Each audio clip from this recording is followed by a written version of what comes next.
नहीं आ जाएगा. And this would be power. So power becomes F dot V. But rarely you will find problems where this dot product is being employed or used in any particular way. Generally इसका use नहीं हो रहा होगा सवालों में. ये F we का use होता है, लैंग्वेज बेस्ड क्वेश्चन ज़्यादा होते हैं. ठीक है, तो मैं दे देता हूँ आप लोगों को ट्राई करने के लिए. आप बोले तो शीट के एक आध करवा देता हूँ भी लैंग्वेज वाले सवाल. राइट, बट वो हर बार डिफरेंट तरीके से प्रेजेंट होंगे, सो उसमें कोई मदद नहीं मिलने वाली. बट कर लें ट्राई. कार का मास ये assume total resistive force proportional to this. Car can maintain maximum speed of. तो कार को जो पावर जनरेट करनी है वो इतनी होनी चाहिए कि इसको बैलेंस कर ले. तो अल्फा भी अपन लगा रहे हैं, इतनी पावर जनरेट होनी चाहिए. कर लो इसको, आ गया.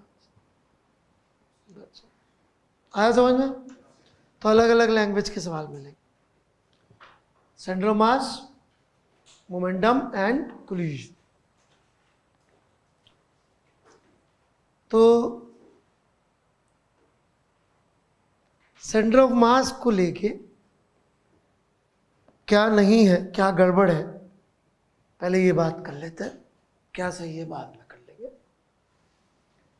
सेंटर ऑफ मास का कतई मतलब ही नहीं कि बॉडी को सेंटर ऑफ मास से रिप्लेस करना है. किताबों में आप पढ़ेंगे या कुछ गलत सलत कहीं सीख लेंगे तो आपको ऐसा लगेगा कि इस इक्वेशन को देख के या कुछ कि बॉडी की जगह क्या सोच लीजिए, सेंटर ऑफ मास सोच लीजिए. समझ रहे क्या मेरी बात? So not the best idea. Alright, फिर ये क्या चीज है, क्यों आती है, किस लिए आ जाती है? What would happen is this कि जब हम लोग फिजिक्स की इक्वेशन सॉल्व करना चाहना शुरू करते हैं for a system of particles, right, तो कभी कभी ऐसा होगा कि ये वाली टर्म, ये वाला मैथमेटिकल फॉर्म रिपीटेडली आ जाता है.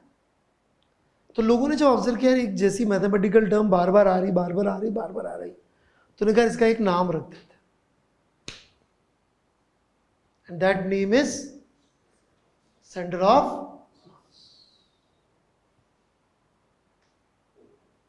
इसका यदि अपन कोई फिजिकल मीनिंग ढूंढने निकल गए कि जी नाम रखा है तो कुछ तो होगा इसका मीनिंग. अब फिजिक्स धीरे धीरे धीरे इससे ऊपर उठती जाएगी. We create quantities so we can solve physical problems. ठीक है, अभी तक जो अपन ने क्वांटिटीज देखी दे आर मोर लाइक जो हमें नेचुरल लैंग्वेज में समझ में आती है. क्यों बोले यार आज तो मेरे में एनर्जी नहीं है, हाँ यार थका हुआ होगा बंदा. समझ में आ रही बात? राइट, तो अपन रिलेट कर लेते हैं कि एनर्जी मतलब एबिलिटी टू वर्क टाइप कुछ होती होगी. मास अपन हल्के भारी से रिलेट कर लेते हैं. फोर्स अपन बाहुबल से रिलेट कर लेते हैं. नहीं क्या? राइट, नहीं समझ में आई बात? तो अब लेकिन हम लोग धीरे धीरे अपनी चीजों को एडवांस करते जाएंगे और उसका मीनिंग हमको मिले ही सही ऐसा जरूरी नहीं होगा. ठीक है, तो it's a purely mathematical concept. अब ये कब आता है? When does it come? जब भी पोजीशन वेक्टर या उसके डेरिवेटिव्स पे लीनियर रिलेशनशिप होगी तो आप देखेंगे हम ढूंढने नहीं जाएंगे, अपने आप सेंटर ऑफ मास प्रकट हो जाएगा. पोजीशन वेक्टर या उसके डेरिवेटिव्स से लीनियर रिलेशनशिप होगी तो हमारी मर्जी के बिना ही अपने आप सेंटर ऑफ मास प्रकट हो जाएगा।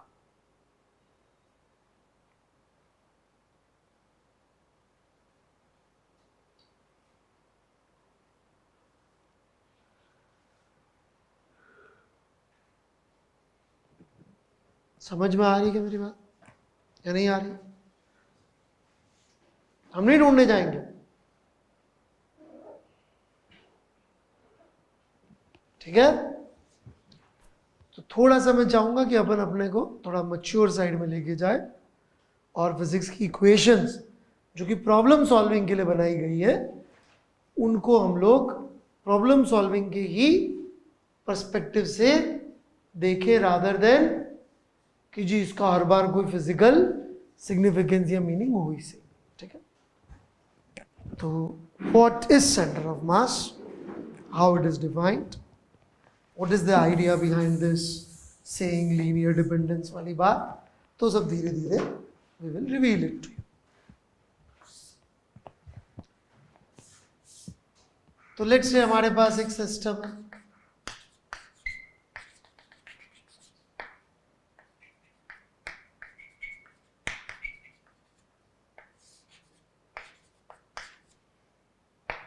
उसमें कई सारे ब्लॉक्स पार्टिकल्स हैं, सबके अलग अलग पोजीशन वेक्टर हैं। Position vector of centre of mass would B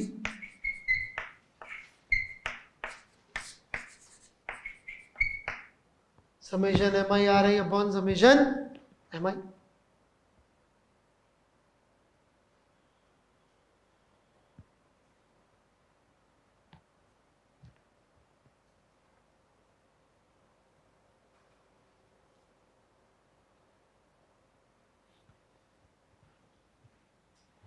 ये डेफिनेशन है। क्यों है ये? क्योंकि समाओ ये चीज बार बार आ जाती है, हम ढूंढने नहीं जाते। समेशन एम आई आ रही जैसी चीज हम सॉल्व कुछ और कर रहे होते आ जाते। समझ में आ रही बात? तो बार बार आई तो लोगों ने कहा इसको मास से डिवाइड करके इसका कुछ नाम रख देते। अब इसका नाम कुछ भी रख सकते थे, रसगुल्ला भी रख सकते थे, लेकिन लोग फिर सवाल में कंसंट्रेट कम करते तो इसे रसगुल्ला नहीं रखा नाम। और बंगाली लोग तो हमेशा गलत करते थे, राइट? बड़े आगे नाम ही और कुछ नहीं। इसको डिफरेंशिएट करेंगे तो क्या आ जाएगा? velocity of that mathematical point. It's not a physical point, it's a mathematical point. उसकी velocity आ जाएगी। इधर ऑब्वियसली डिफरेंशिएट होने के लिए आ रही, और तो कुछ है नहीं।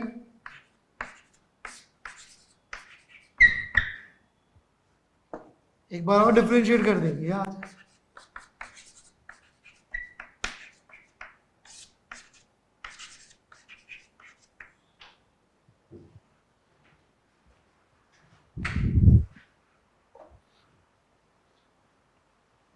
तो मैंने क्या कहा था, जब पोजीशन वेक्टर या उसके डेरिवेटिव्स से लीनियर रिलेशनशिप आएंगी तो आप पाएंगे कि सेंटर ऑफ मास की इक्वेशंस अपने आप प्रकट हो जाएंगी।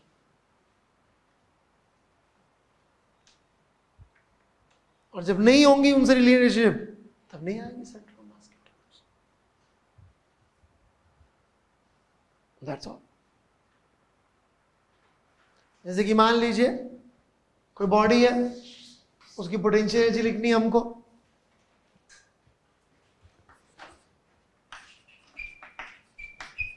यही होगी summation M I G H I. साफ साफ दिख रहा है, it would be same as M G H C. G को बाहर निकाल लो, summation M I H I होगा total mass multiply total mass. तो क्या बन गया वो? हाइट ऑफ, हम ढूंढने नहीं गए थे, अपने आप आ गया। काइनेटिक एनर्जी लिखेंगे तो पक्का नहीं आएगा। Summation of half M I we I square है, मोमेंटम लिखने जाएंगे summation M I we I. Now we have two paths to move forward. One path is to calculate center of mass of various shapes and various bodies. ठीक है. Other is to learn how to use it. More exciting is to learn how to use it. Alright. So we are taking first path. थोड़ा बहुत पहले इसको use करना सीखेंगे. Calculation में थोड़ी आपको दूंगा घर से करके लाने को, थोड़ी फिर मैं यहाँ कराऊंगा. तो पैरेलली हम दोनों काम करेंगे. Calculation भी थोड़ा थोड़ा सीखेंगे, यूज करना लेकिन अपन कोशिश कर रहे हैं कि पहले वो सीखे. ठीक है. नहीं तो क्या होगा, कैलकुलेट कर लेंगे ना तो लोग लगेगा अच्छा यहां पे कुछ रखा है, वो कुछ नहीं रखा है. It's a purely mathematical idea है ना. अपन गणित में ज्यादा पढ़े लिखे नहीं है, नहीं तो it is basically mass weighted average. It is weighted average, mass का वेटेड एवरेज कि मास किधर ज्यादा आ रहा है उसका एवरेज. बता दिए सब, कोई डाउट?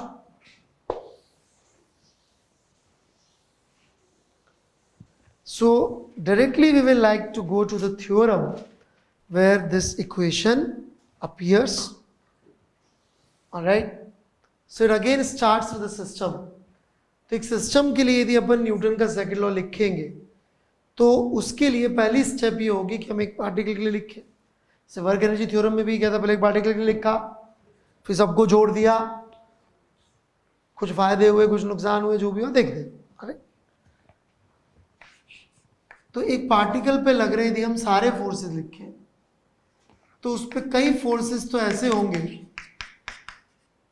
जो सिस्टम के पार्ट ही लगा रहे होंगे. समझ रहे क्या मेरी बात? और कुछ फोर्सेस ऐसे होंगे जो वन पर एक्सटर्नल लगा रहे होंगे.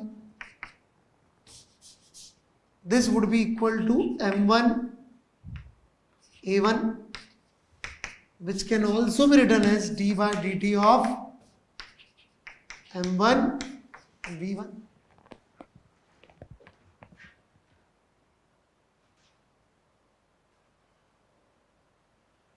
कोई कंफ्यूजन?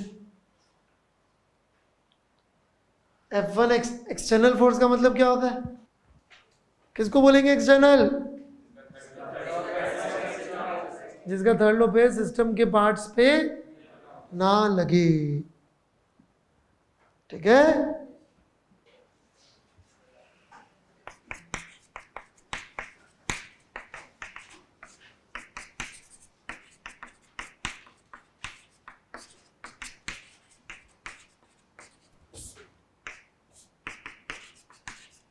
ऐसी इक्वेशंस चल रही होंगी भाई कि नहीं चल रही होंगी? राइट. हमारी सिस्टम में n पार्टिकल्स हैं, ऐसे n तक बन जाएंगी इक्वेशंस. जब इनको सम करेंगे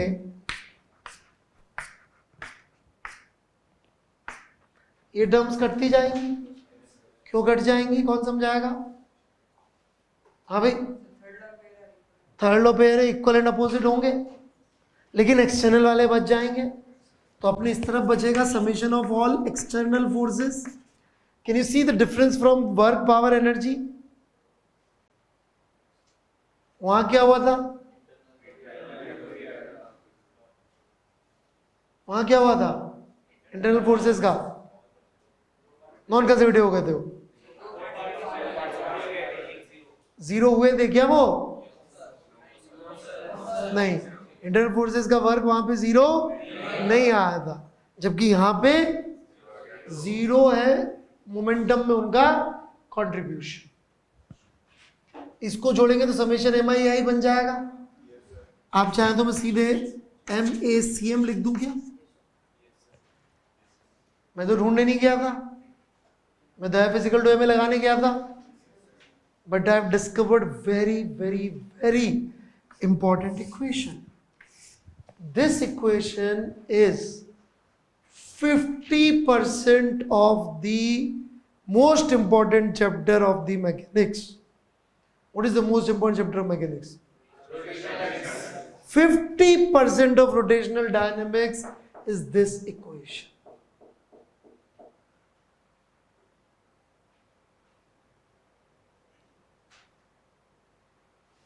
चूंकि फोर्स का लीनियर रिलेशनशिप है पोजीशन वेक्टर के डबल डेरिवेटिव से, इसलिए जब हमने किया तो ये बाजू क्या प्रकट हो गया? सेंटर ऑफ मास प्रकट हो गया।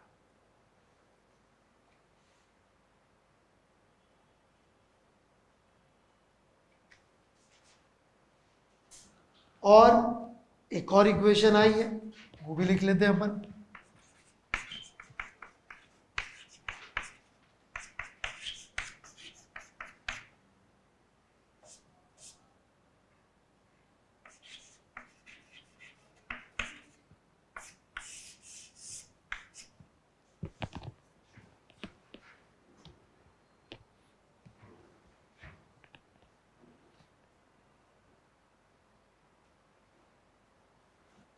अरे ये ना d by d t of summation M i यही करूंगा, क्या होगा वो? मोमेंटम ऑफ सिस्टम नहीं होगा। D by d t of summation M I we i क्या होगा भाई? Moment of system. ये इक्वेशन थोड़ा प्रैक्टिकली मैं आपको समझाऊं। Summation f external is equal to moment of system rate of change of moment of system. जैसे कि एक कार, उसको यदि अपन एक फ्रिक्शनलेस सरफेस पे छोड़ दे, बहुत बढ़िया कार है, चलेगी? क्यों नहीं चलेगी? बहुत बढ़िया कार, बढ़िया सड़क पे छोड़ी, बस इंजन निकाल लिया, अब चलेगी? क्यों? एक्सटर्नल फोर्स अवेलेबल है ना, है फ्रिक्शन, अच्छी सड़क पे छोड़ा है मैंने। वर्क एनर्जी की इक्वेशन देखिएगा, उसमें work done by internal force भी अलाउड है। कार की काइनेटिक एनर्जी जो आती है कहां से आती है? इंटरनल फोर्स से। इंजन गायब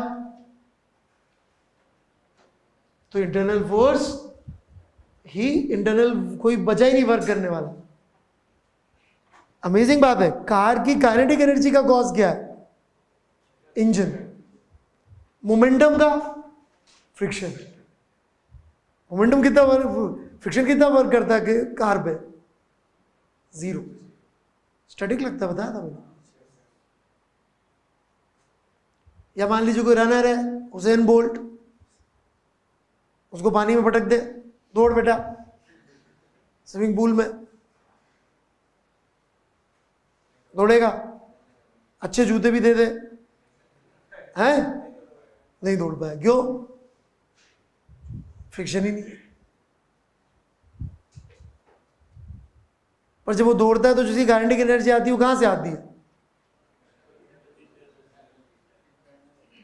हाँ, मसल्स, विच इज एक्सटर्नल की इंटरनल। पर फ्रिक्शन भी चाहिए तो मोमेंटम नहीं आया। तो कुछ लोग लगेगा सर मोमेंटम फ्लोर से आ रहा है एक्सटर्नल, काइनेटिक एनर्जी जो है वो फ्रिक्शन से आ रही है, तो फिर तो मोमेंट ऑफ काइनेटिक एनर्जी उसकी इंडिपेंडेंट आ जाएगी उससे, पर दोनों से आनी तो वही है। नहीं, there comes the force analysis. कि यदि मसल जब स्ट्रांग होगी, तो आपको याद होगा मैंने एक सवाल करवाया था फ्रिक्शन के चैप्टर का, एस सी वर्मा के O1 का सेकेंड क्वेश्चन।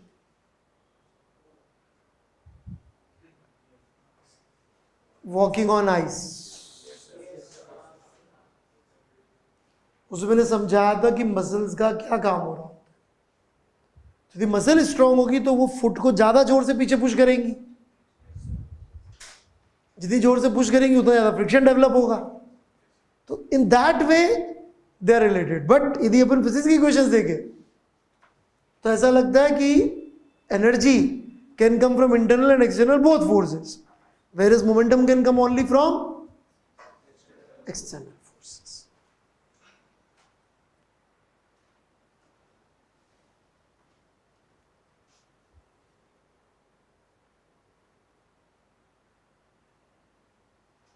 थोड़ी आइडिया समझ में आने लगा, नहीं आने लगा? ठीक है, ये क्वेश्चन बड़ी इंटरेस्टिंग है।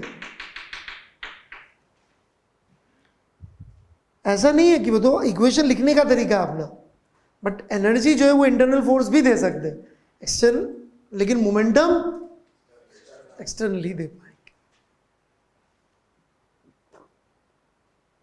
बड़े आगे, एक्सटर्नल फोर्स कार पे नेगेटिव वर्क तो करती है, एयर रेजिस्टेंस वगैरह। बड़े आगे, जैसे कि ये इक्वेशन बड़ी इंटरेस्टिंग है। ये पंखा, इसकी 3 विंग्स 120 डिग्री पर है। इसकी डिजाइन इस तरह से है कि पंखे के सारे पार्ट चले सिवाय सेंटर ऑफ मास के। इसका सेंटर ऑफ मास निकालेंगे, बिल्कुल एग्जैक्ट सेंटर पे आएगा,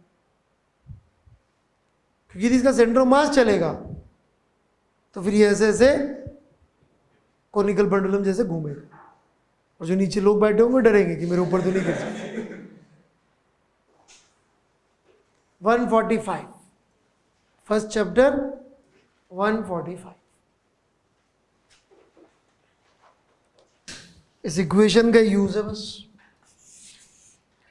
ऐसी कोई चेन वेन घूम रही, सेंटर ऑफ मास का डिस्टेंस पूछा है शायद, यहां से कितना होगा।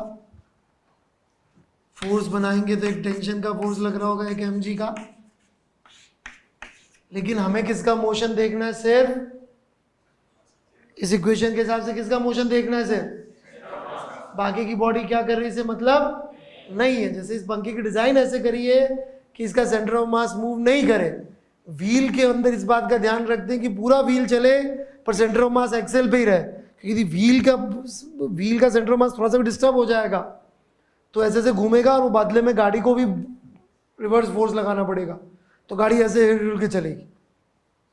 तो व्हील का जो बैलेंसिंग करते हैं वो दे मेक श्योर कि उसका सेंटर ऑफ मास वापस एक्सेल पे आ जाए यदि डिस्टर्ब हो गया हो तो। नहीं समझ में आ रही? तो यही है बस, तो हो गया सब। वर्टिकल डायरेक्शन में सेंटर ऑफ मास का एक्शन कितना है? So t cos theta must be equal to mg and t sin theta must be mv square by r। ये ओमेगा दे रखा है इसने, तो ओमेगा स्क्वायर खत्म। यहाँ पे अपन ने चेन लटकाई, हाथी लगाया, भालू लगाया, गधा लगाया, घोड़ा लगाया, हमें उससे मतलब नहीं।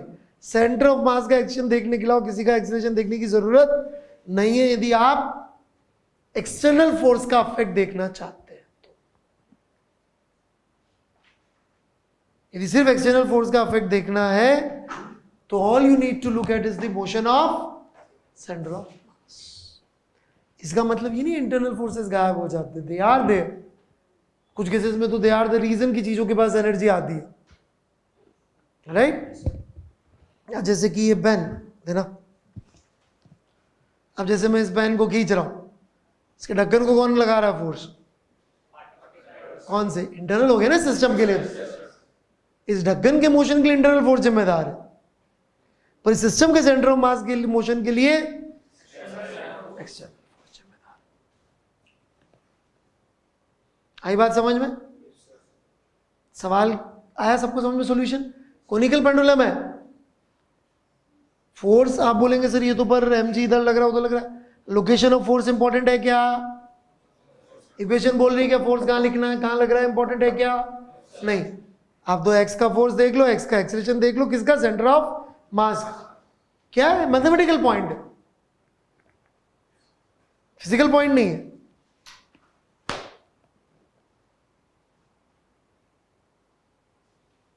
चमका कुछ की कुछ भी नहीं चमका भाई लोग।